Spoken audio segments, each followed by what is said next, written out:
afternoon. I'm Courtney Bailey, the Grant and Scholarship Manager at the Colorado Restaurant Foundation, and currently the point person here for all things Colorado ProStart. I'm joined today by our guest speaker, Rich Schneider, who I'll introduce in just a moment. But first, we'd like to thank you for joining our virtual masterclass. This masterclass is the fifth in a series that we're holding over the next month. We all know that COVID-19 has made this an incredibly challenging year. Many of you have probably spent most of the year learning remotely and unable to access as much hands-on learning as you normally have. We applaud you for your resilience throughout this crisis. Masterclasses are meant to connect you with hospitality industry professionals so that you can explore different career paths and learn relevant skills from top experts. In normal years, we would have tried to facilitate these connections in person. Because we can't do that this year, we've created Colorado ProStart's virtual masterclass series so that you can take a peek into different culinary and hospitality worlds and meet some of the stars in the industry. With that, please allow me to introduce Rich Schneider, Raquelitas Tortilla Savant. He has been highly involved in the restaurant industry for decades. He's done it all. After inspecting the fields of Kansas and experimenting with 150 different grains and flours, Rich ultimately developed some of the most innovative and nutritious tortillas and chips in the world. Now his family business serves as the backbone of Colorado's famous Mexican food scene. Rich is going to talk about everything he's learned and share insight into all the exciting turns your career in the restaurant industry can take. If you have any questions or comments for Rich, please use the Q&A function in our Zoom window. We'll be recording this masterclass and we'll send it out to teachers within 24 hours so students can view it on demand. Without further ado, I turn it over to our 2021 ProStart Mentor of the Year, Rich. Wow, Bailey, thank you so much. Oh my God, that's a lot to live up to. I want to ask everyone to have plenty of caffeine. So we can keep, stay awake. This is hard for me. I'm going to tell you, myself, our business, Raquelitas, we do have a heck of a story, but I still have a hard time talking about myself. So please bear with me. There's a lot to unpack here, but I tell you, you will be, I'm going to say, you will be better prepared for this or any industry at the end of this. So I'm going to just kind of backtrack on me personally, my journey. I grew up here in Denver, went to Green Mountain High School, got into real estate of all things. I was like, oh, I'm going to make that money. I got into it and hated it real fast between the egos, the cynicism. I remember going in at 8 o'clock in the morning and people were shaking and just so, it's so irritable. And at that moment, maybe a lot of you guys at your young age, you're trying to figure out what path do I go down? Well, at that moment, I'm like, I saw instantly what path I didn't want to go down. So I'm always encouraging students, my own daughter, go down. These are the years to go down different paths. Find out what you like, what you don't like. And so that I just got out of that real fast. My overall strategy when I started at Raquelitas as kind of a plan B. I had to regroup. I wasn't sure after real estate, what do I want to do? I got into the food business, and the food business back then was so much smaller.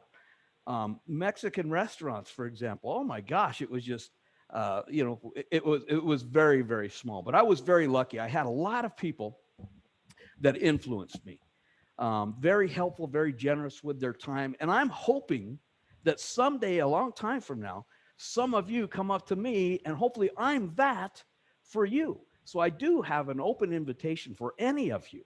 Our plant's on 31st and Lerner, Raquelitas Tortillas. If you've got a question, if you want to come down, if you want to talk, I'm here for you. I'm here for you. I hope I can save you some of the pains that I went through. But my business father, Sal De La Torre, is who influenced me above and beyond the most. My brother Raul, we're so close. He's taught me so much. He's enabled me to do a lot of stuff. Different chefs, Robbie Hahn, Chris DeJean, Joan Brewster, Dan Asher. I mean, there's a lot of people, Greg Hollenbeck and Jay Parker. They still influence me every day on building this community that we have. So we started, doing tortillas. And then to kind of let you know what I've done, because you may be asking yourself, so who is this guy to give me any sort of advice or tell me what's going on in the industry? Well, some of the things that we've done as we were plugging along, we were on the Food Network with Sonny Anderson. How'd that get on my plate? We served breakfast burritos, certified master chefs at the Broadmoor. That's a heck of a story. That was exciting. Wine tortillas. We make a wine tortilla. We had that served at the James Beard House by the Barolo Grill here, Chef Daryl Truitt. In 2019, of all places, I popped up on Sesame Street. I was talking with Gonger on how to make tacos, believe it or not. Even in 2019, CRA, I was blessed with the CRA Outstanding Allied Partner. CHLA gave me the same award in 2019. Colorado Biz Winner of the Year. Raquelitas won for Best Food and Business. And then this year, ProStart Mentor of the Year. When they called me about this, I have to admit, I cried when they told me that.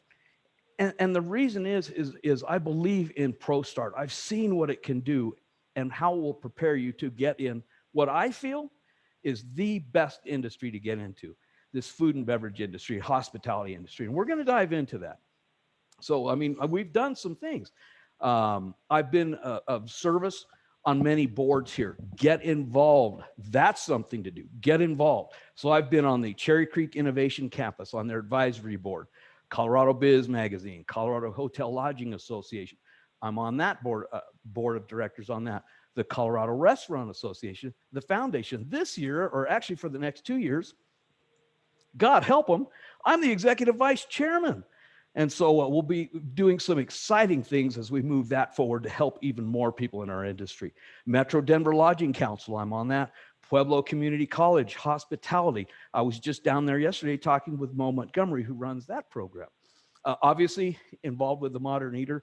Jay and Greg, they've given me a tremendous opportunity. And I'm going to dig into that one, what we're creating here in community and a way to keep up to date on everything. Also, in helping the community, I was involved with We Don't Waste. I've been a past board member on that and helping line up food donations from the different food companies that I know. So, you know, and I had other stops on the career road. You know, you don't just hit the highway. Early on, I decided I wanted to be a stand-up comic, believe it or not. And I'll tell you what I learned there. Early on, I learned public rejection big time. And later on, I got kind of good at public speaking, but I didn't go down that path. Although, as I'm talking to people, it seems like that's what I'm doing is some sort of a routine. Later on in life, I got involved in bodybuilding, where I learned nutrition and training and how to write art. I actually wrote a couple published articles in different magazines. That experience helped me later on in formulating cool new products. Obviously, the Modern Eater show. You know what I've learned the most here? How to shine the light on others, not myself. And I'm way more comfortable asking other people questions than talking about myself. So that's a little bit about me. Raquelitas, let's talk about my business. Raquelitas, we started in 1946. We were on Larimer Street. And back then, Mexican food, if you wanted Mexican food in Denver, it was on Larimer Street, and it was on about 4 blocks from about 19th to about 23rd Street. And we were in the middle of that. We were a bakery. We were making tamales, selling bread. And the restaurants around us asked us if we could make them tortillas. Well, Dad had a mortgage. We got in the tortilla business. So we were chugging along. And then Raul and I, we asked for a raise. We asked for a $25 a week raise. Dad basically tossed the keys to the plant and said, here, you want more money? You've got this. You earn it. And so that was in 1981. The Mexican food industry in 1981 was so small. Basically back then, if you wanted Mexican food, you had to go to a Mexican restaurant. There weren't restaurants selling breakfast burritos. We didn't have wraps. It was very restaurant specific. And back then we would get the yellow pages. It was so funny. We would get out the one page of the yellow pages, and those were the restaurants to call on. So we would go calling on. And we got rejection. Oh my gosh, people would be like, well, your tortillas are round and flat and white like everyone else's. Why should I buy yours? And we got beat up good, really good. And that's when we started realizing we're going to have to figure out a better product, a compelling product. We need a difference. We need to be unique. And so from that time, we were selling tortillas in a dozen bag, by the dozen. Just, that was a transaction, 1 dozen tortillas. Now, we've been blessed enough. We're doing an excess of 25,000 pounds a day, and we're barely keeping up. And so, back then we did recognize we need to get outside of just Mexican restaurants because there was just not enough potential. And so I remember we went to one of our first restaurants.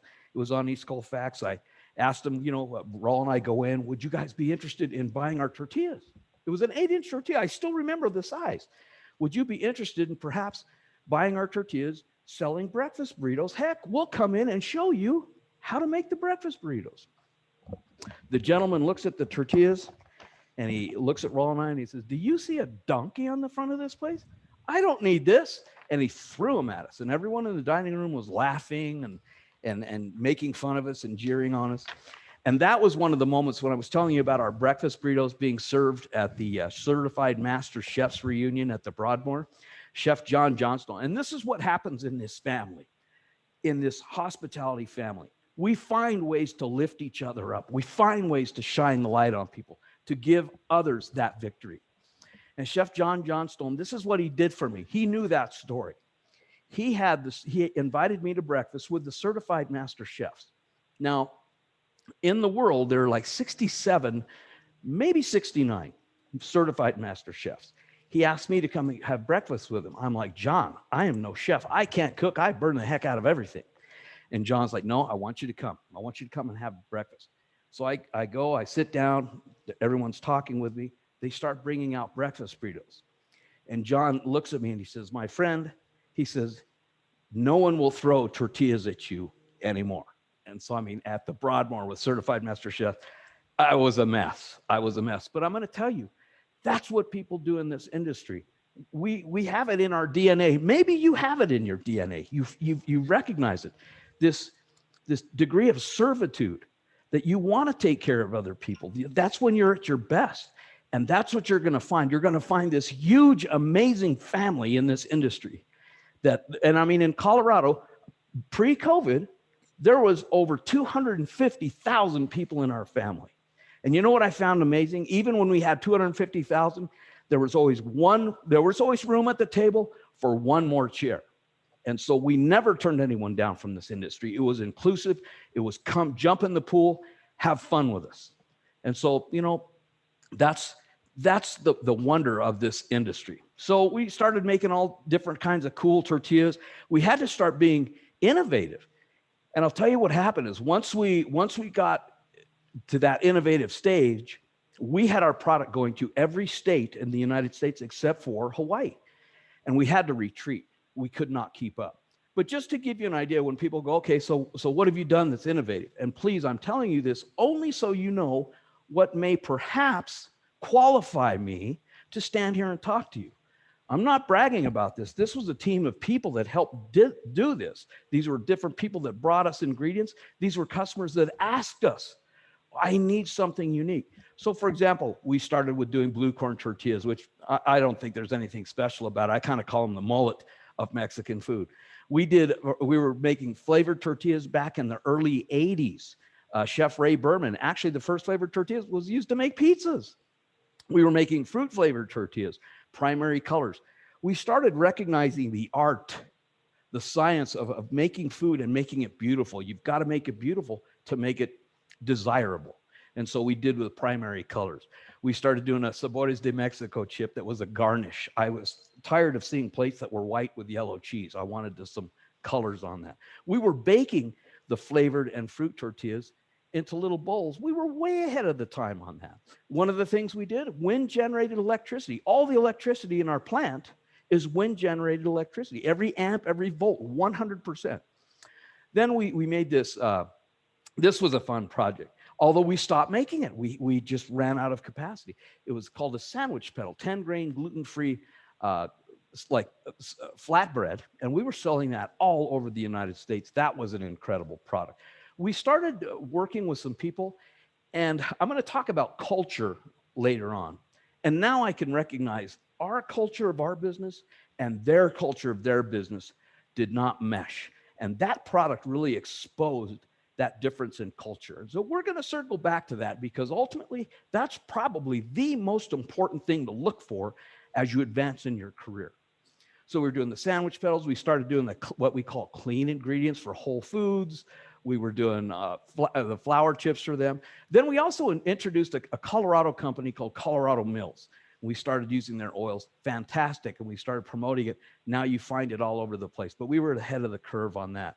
Little Ravens, it's like a King's Hawaiian bread. We started using this corn, another ingredient, from Bow and Arrow Farms. It's on an Indian reservation, a Southern Ute tribe. It's right on Four Corners. We use all of our yellow corn as their corn. If you've ever stopped to have nachos at 7-Eleven, you've had our chips with that Bow and Arrow Farms corn. So, we're seeing in the past probably 8 years, a huge trend. We're seeing consumers are deciding where they take their dollars, their food dollars, based on what's the impact of my eating this. Am I supporting a good organization, a good farm, or am I supporting something that's maybe bad? And so we are always looking to put ingredients in there to make the choice easy for people. It's a no-brainer. How do you not feel good about helping an Indian tribe right here in our state? How do you not do that?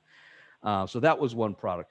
We did a nachos borrachos, which means drunk nachos. I wanted to make a multi-grain chip. I'm like, we're too close to Boulder to not have a multi-grain chip. What does ours look like?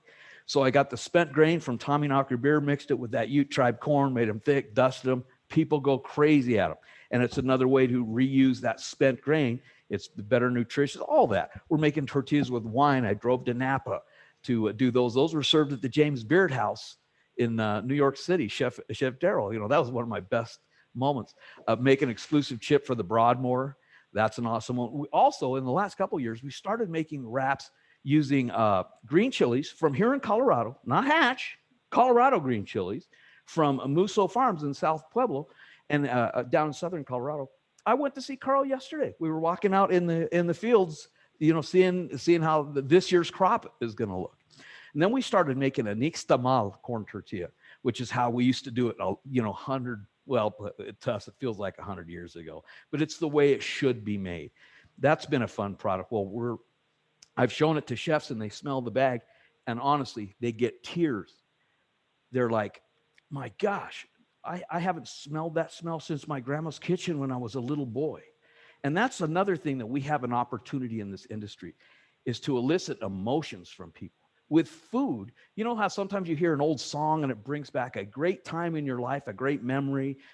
It can be a gloomy day and in your mind it's sunny and happy.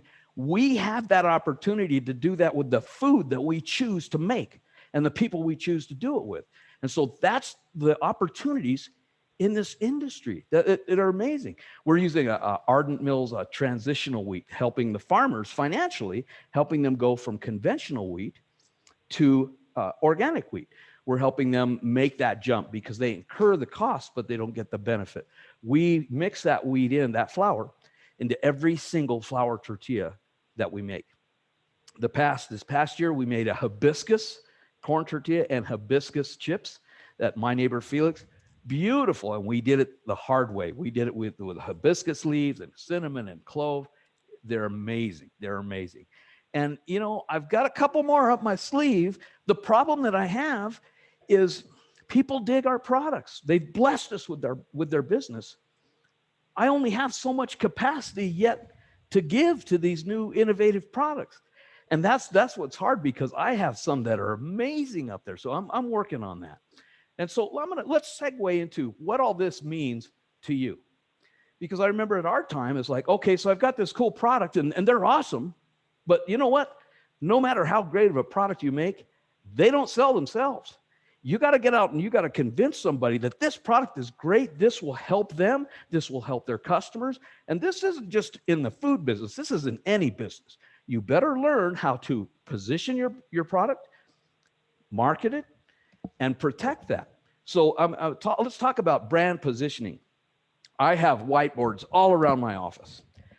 And I'm always doing this X. And so you figure out your quadrant and all that stuff. And that's why, as we're going forward, if there's a question or something that you've got by yourself, get in touch with me. Come down. We'll mess up that whiteboard. We'll draw all over the thing. I'm here to help people. I want to pass what stuck in my head, I do want to pass it to people, the next generation.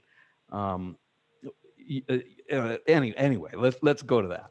But one of the things I remember growing up is I had this fear. I wasn't afraid of failure, but I was scared to death of not succeeding. And so keep that in mind. And also, as you develop the brand of your product, the brand that matters the most is your brand, your personal brand. What do you stand for? Are you a person of integrity? Or are you a person of telling people whatever they want to hear to close that deal? Because that's what I saw in real estate. That's what I could not stand about it. Is, are you a person of ethics? Are you a person of, I'm going to work hard, I'm going to roll up my sleeve? That's why I roll up my sleeves, because I use that term all the time at work. You know what? There's an honor in hard work. This industry, any industry right now, it's hard work. It is. And hard work needs to be honored again. Don't be afraid of hard work. Here's another, one of the biggest things I can tell you is be anxious to serve in any industry. Be anxious to serve, not so desperate to sell. If you walk in the door, for example, if I go see somebody, I'm asking them about their business. Most of the time, I don't take product the first time because to me, it's offensive. It's like you going to the doctor's office, he's giving you pills to swallow, and then it's, well, so what aches you? What ails you? Maybe you need to find out what they need. And so slow down. Be anxious to serve, not so desperate to sell. So here's another question. So what is Raquelitas? What does that name mean? Well, when we started, we were La Popular, and our tax return still says La Popular. But we had our little store on 20th and Larimer. We had the big warehouse. We sold those, broke them up, the little store, and we renamed ours Raquelitas. Raquelitas, Rochelle, is my brother Raul's daughter. And so the picture, the logo that you see on the boxes actually comes from an actual picture we've got, which is hilarious because it's been chewed by dogs. And if you want to come down, I'll show you that picture that's been chewed up by the dogs because we've still got it. But, that's the one thing on this industry. It isn't easy. You can't be afraid of doing the hard work. There's going to be times. Here's another thing I hear of people right now is that I've got to have work-life balance, which is cool. It's a great pursuit. But there's a time in your life that if you want to do great things, your life shouldn't be in balance. It can't be. If you want to be the best in Denver, in Colorado, in the world, because that's kind of what I dared myself to be. I don't want to be just the best in Denver. I don't want to just be the best tortilla guy in Colorado. I want to be the best one in the world. And if you want to do that, you ain't going to do that on 40 hours a week. You've got to be totally committed and have a burning desire to do that, to work. Think of Olympic athletes. What was the Olympic swimmer? Phelps.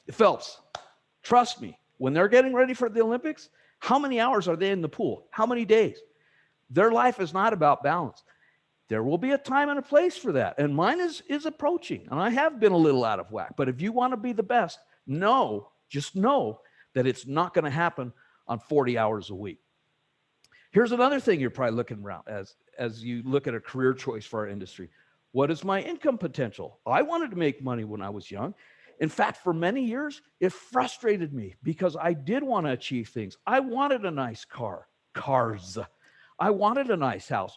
I wanted nice clothes, but it wasn't happening in my industry at that time.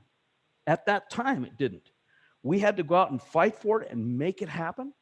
But the funny thing that I've seen now over 40 plus years in this industry, because we've been through a few cycles. And in this industry, here's what you'll see. In the great times, we do good. We do good. And where others may just thrive, we go up. But in the times that are bad, like the year we just came through, we survive. We always survive. There's something about this industry. People got to eat. And if you make a great product, it's great service, all these things, you will make it through this. And actually, we've had a lot of restaurants close, but also you're already seeing some of them reopen because of that. So, that's really a big thing. You can make it. Here out of Colorado, we've had, think of the income potential. Chipotle came out of Colorado, East Evans. Steve Ells, I remember going to see him when he was opening that restaurant up. I couldn't have kept up with him. That's $1 billion plus industry. Here's another one. Smash Burger, Tom Ryan. That's a huge company. Started here. Tom didn't start here, but the burger place did. Smash Burger did. So the potential is there. So don't put a ceiling on it. I unfortunately did, and it used to cause me a lot of frustration. Be patient. Be patient. So let's talk about when you choose, who are you going to work for? What type of restaurant? What type of, whether it's a food distributor, and we'll circle back on this because there's a lot. Here's the thing to pick. Don't chase the dollars at your age. Don't chase the dollars. Chase the culture. Find a company that's a culture like that's in your soul, that's what you are. That is a company with integrity. They do things right. They play the long game. And those are some other things we'll go into. Choose the culture. At Raquelitas, I think a lot of the part of our success is that's what we've done. We choose to make sure that the culture of the business we buy from, the culture of the business we sell to, the culture of the people that we have working on our lines, of ourselves, is consistent with what we are. And we have seen where we're a small business and we make food with passion, and we want to make it for passionate people. And we've had customers in the past that started, they had the same culture. We were tied at the hip and at the heart. And they grew, and they were very successful, and they sold out. And the new people that came in had a whole different culture. And we were suddenly, instantly, with the signing of that check, we were instantly incompatible. And we've gotten to the point now where we recognize it. And when that does shift, it's time to go. We gracefully bow out. But make that choice for yourself. Choose culture over dollars. The dollars will come, but you've got to have the right culture, gives you the right playing field to even do that with. So that's really, really important. Any of you come down, we'll have a long talk for that. The decision-making process for us, and we have many different decisions that we make right here in the kitchen about the Modern Eater Show, is our decisions are always based on the long game. Not what's the good decision to make for us for this month or this quarter or this year. We look at it, how is this going to affect what we do, how we're looked at, our culture. Invest for your culture. Don't be afraid to, like, for example, ingredients. I spend a lot of money on this Colorado Mills oil. It is the most expensive. And you know what? It should be. But our culture allows us to pay that price and make that type of product. And you'll start, if we were doing business with a Walmart, that culture would not allow us to make that great of a product. And that's something else that happens, is you get in this corner where you know how to make great product, but that your customers don't even allow you to do that. That's why we're not in retail. That's why we're not in grocery stores and the King Soopers and Safeways. Theirs is a different culture. We could sell a lot of product, but the fact is you need to dummy your product down to hit the price points. And it's just a different culture. We've chosen to stay true to what got us here. We're consistent in the song that we sing. We've been singing the same thing for, 30, 40 years now, once we did get it figured out. If you're constantly switching lanes, if you're seeing a company, and look at a company, if 2 years ago, they were the cheapest. And now this year, they're saying they're local. And then now we're the premium and all stuff. They're switching lanes all the time. We don't get phone calls, people calling us for the cheapest tortillas anymore, because they know ours is not that place. I make no bones about it. Our tortillas are the most expensive on the market, and they should be. And that comes from confidence of doing all these things, choosing the culture, choosing the ingredients, being passionate, do the hard work. Our customers have rewarded us. They've blessed us. We've got customers that have been doing business with us since my dad Sal had the business, and they don't leave us. Why? Because we take care of them. If they call us on a Saturday night, we got slammed, I need stuff at 8:00 in the morning, they know I'm going to get them tortillas. We're going to get them. They can count on us. That's what this whole business is about. It's like being a wolf to all your friends, being that protector. And we'll talk about, what do we talk about? Pirates and shepherds. We talk about that too. So let's talk about this past year, because this past year, pre-COVID, let's talk about pre-COVID. Pre-COVID, from about 2008 till last year, was, I called it many times, the golden age for restaurants here in Colorado, restaurants and hotels. Everyone who opened pretty much made it. Food became sexy. It became popular. It became entertainment. And the dining rooms, they were all full. COVID came, holy cow, it devastated us big time. And it exposed some restaurants were not being run as well financially as they should. Some restaurants didn't stand for anything. Some couldn't do the pivot. Some had legitimate reasons. Some threw in the towel, and there's no shame in either one, but it got devastated. But here's what happened. Many of you students you've watched on the news, the restaurant you have in your mind, the restaurant industry has been decimated. There is no career for me. I was in ProStart for 2 years, ready to get in, and it's not there. That ship is sunk. It didn't leave, it's sunk. Well, that's one of the things I'm here to tell you today. That ship did not sink. And in fact, it circled around, it came back, it pulled up to the dock, and it needs you, it wants you, it's ready to reward you. So we're here and ready for you. And what are the jobs? There are so many pathways in this industry. I'm going to tell you something that I posted on Facebook. It's probably been a couple of weeks ago. And it was just one typical day. And actually, it still blows my mind when I think to that 19-year-old kid that had tortillas thrown at him to what my days look like now. I could not have imagined what my days look like now back then. It just, no way. But you guys, because the restaurant industry has become it's more encompassing, there's more jobs, you have much greater potential than we ever did, than we could ever see. And so one day, just one day, let's say I had breakfast with Chef Dan Skay. He is the executive chef for Centura Health at many of the hospitals here in Denver. And if you want to find out what you're going to be eating in about 4 or 5 years, go eat at his restaurants. And so we're talking about what's summer menu look like? What are people doing? What is the pivot? How are we making this work? So we talked with him. After that, I had lunch. I had the privilege of having lunch with Lori Scanlon. Lori is head of R&D at Ardent Mills. Ardent Mills is a flour company, a wheat flour company, and many other grains as well. They're the world's largest flour miller. Their headquarters are right here in Denver on 19th and Lawrence. So I had lunch with her and the new brand manager, Michelle, brand manager for Ardent Mills, and we're talking about some food science things that we've got. She's working on some things with quinoa. I'm working on stuff for natural preservatives. We get together. Lori has been with, oh my gosh, she's been with Chipotle, Red Robin, spice companies. But there's a pathway. Who knows? Who knew there were food scientists or brand ambassadors?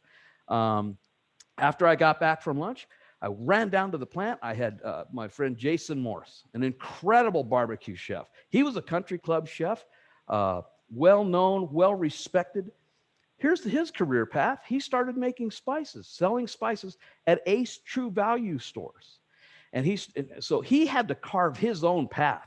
There was no path to follow. He had to figure out where he wanted to get and get that path. But through perseverance, good business, and making sure he chose a company with the right culture as his.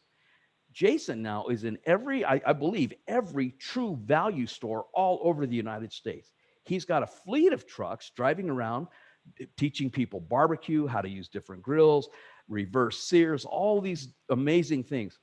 He does extremely well.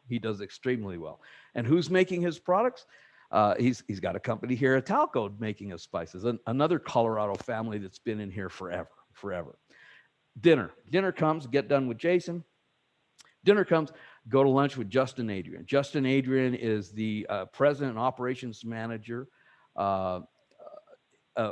He's just amazing. All the different restaurants that he's running in Reavers, he's with Vibe Concepts.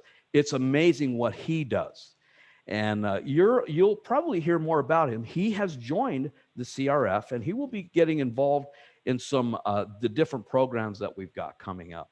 But that's kind of like an average day. Even yesterday in Pueblo with the head of Pueblo Community College, go see the farmers on the chilies. This can be the career paths are amazing, and we haven't even got into like accounting, marketing. There's just so many pathways here. way more than you can imagine. And again, if you ever want to come down to the plant, come down. So what is the future after post-COVID? What's the future of our industry? Because people are like, well, are they going to stay at home? Are they going to go to the restaurants? What are they going to do? Well, we go to restaurants to celebrate life's moments, our special moments, whether they're birthdays, anniversaries, weddings. Sometimes, we get to prepare. This is the fun part of this industry. We get to be of service to people who are celebrating life in this way. And this has happened. So what I speak of isn't fiction. Is that a gentleman that I know, he had cancer. He and his wife had made a dinner reservation at a restaurant for about a week out. And he went to the doctor and found out his cancer was in remission. So they got to go to the hospital. They got to go to the restaurant to celebrate life, And when we can be part of what that celebration is, I just think what an awesome privilege it is.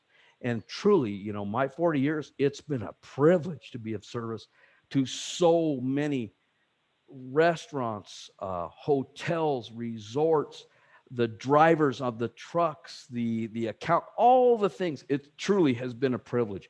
I've been so blessed, and I do take that responsibility so serious to do the best I can for everybody and shine the light on everybody and give them as much encouragement and as much of my experience as I possibly can to help you hopefully avoid some of the mistakes that I made, because we made our share of mistakes. But so that's kind of the gist. I'm going to say, let's see if we can have a question and answer session and take it from there.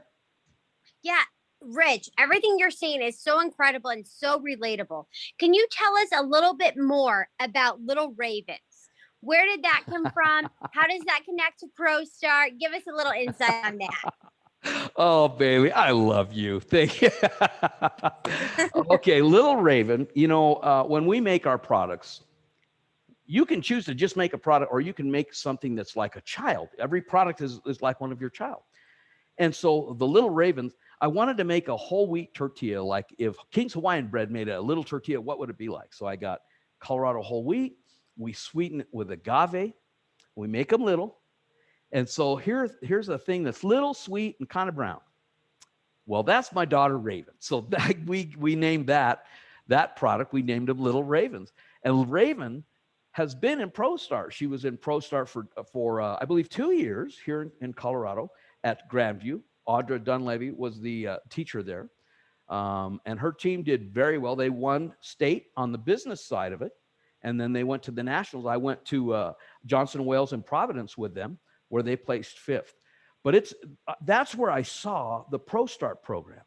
And I was amazed. I was so happy for the future of our industry when I saw so many young culinarians working so hard, so intensely to compete at such a high level.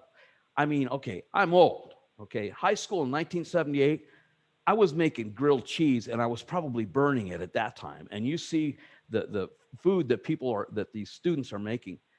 I have drank the Kool-Aid. I'm so impressed, and I have to give my kudos to Mary Mino on that program. It's an amazing program.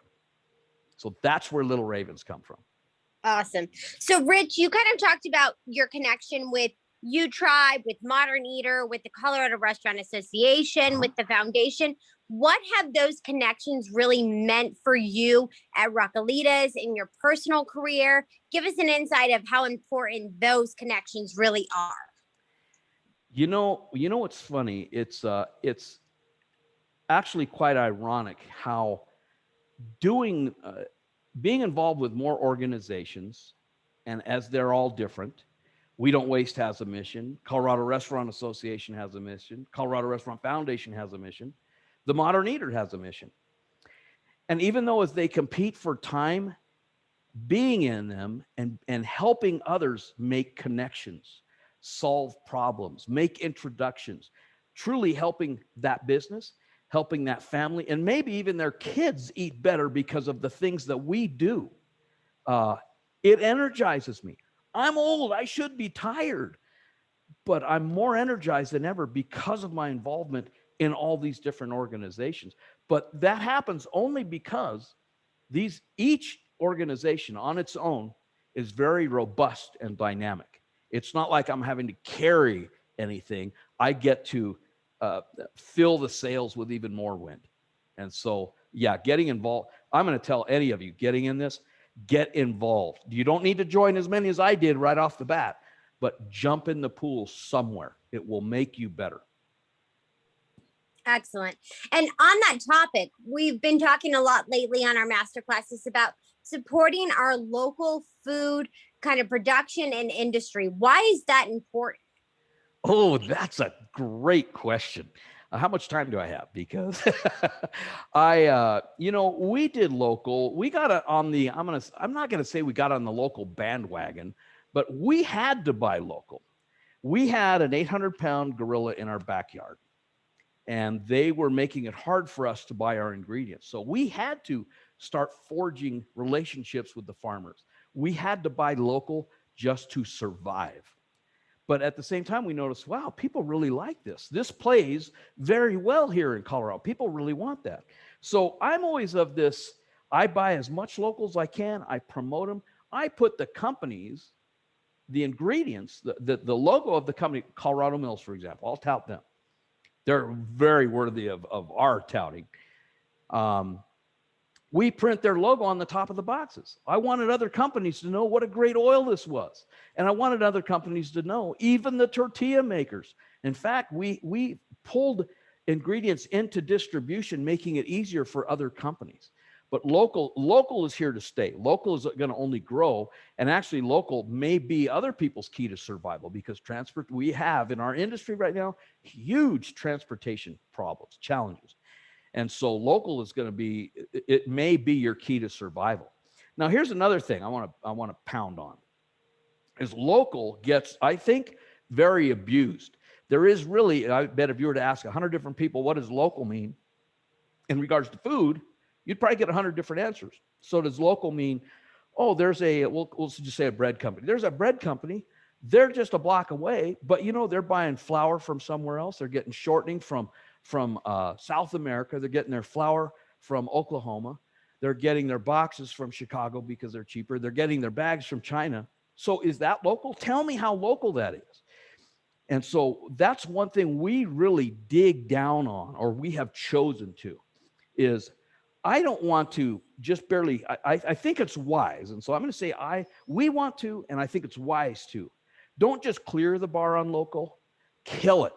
Find out, okay, are there local wheats? We've got some of the best wheat in the United States, and I know because I've traveled many states inspecting wheat. We have amazing wheat right here in our backyard. So why would I buy wheat from somewhere else?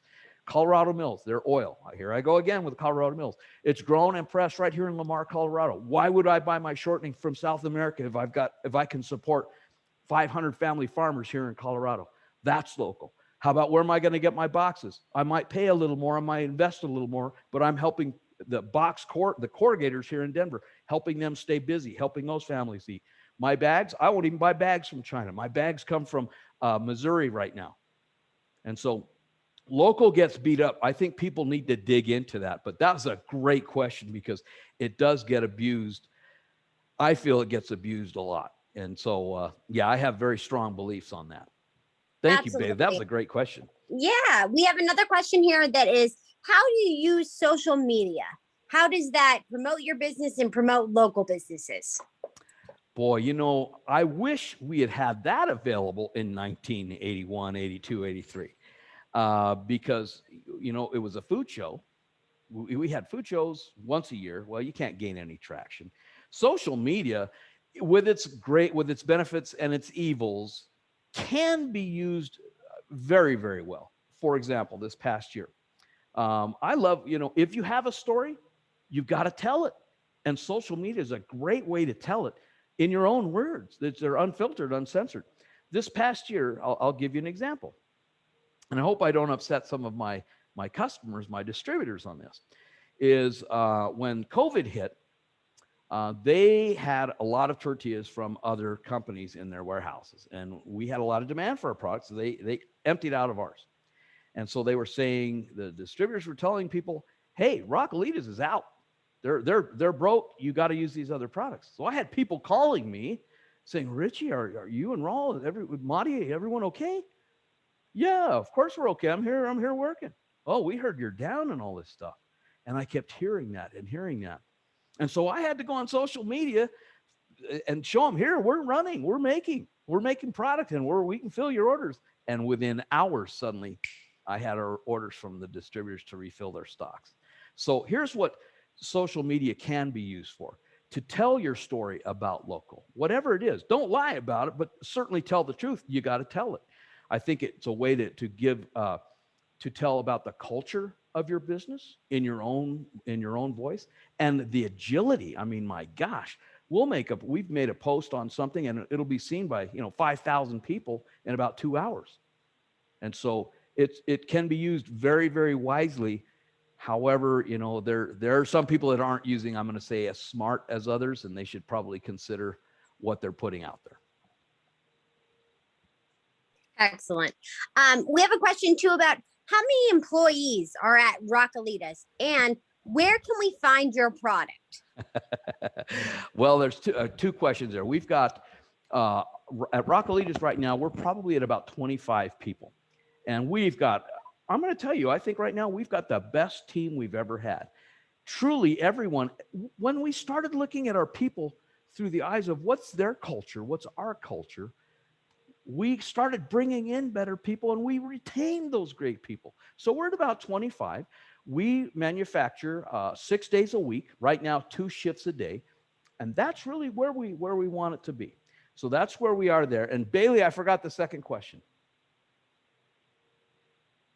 Where can we find your tortillas? Oh, that's a tough one. Okay, that's right. Well, we manufacture really for food service and restaurants. So in a retail type pack now, and also know that we make about 70 different flour tortillas, corn tortillas, and chips, and I'm still kind of cranking out a few new ones.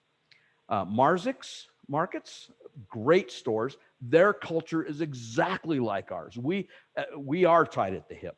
They carry our products. For the public to go on a cash and carry, it would be Marzics or Shamrock. They have a food service warehouse on about Alameda, and I want to say it's Jason Street.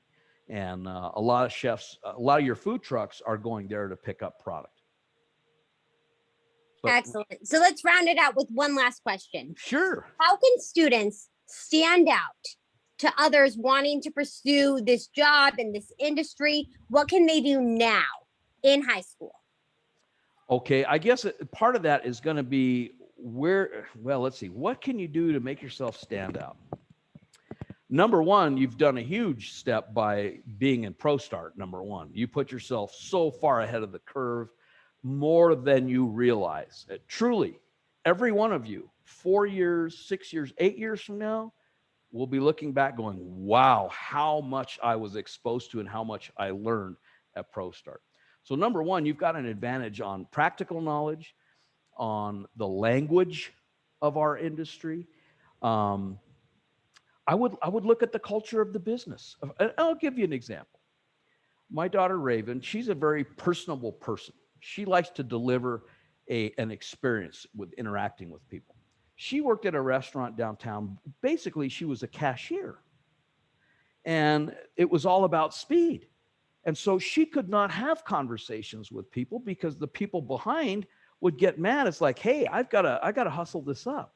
So you really have to look at, what are you? What do you want to be? And where is that going to best fit in? What is that environment? Is it fast food? If you don't like people, maybe being a cashier may be the fit for you. But you've got to find that right culture of a restaurant. And then what will happen is you'll find this is a very welcoming family. We pull you in, and you find that culture where you can just flourish and blossom and bloom. And you'll see how fast of a family you've created in this industry.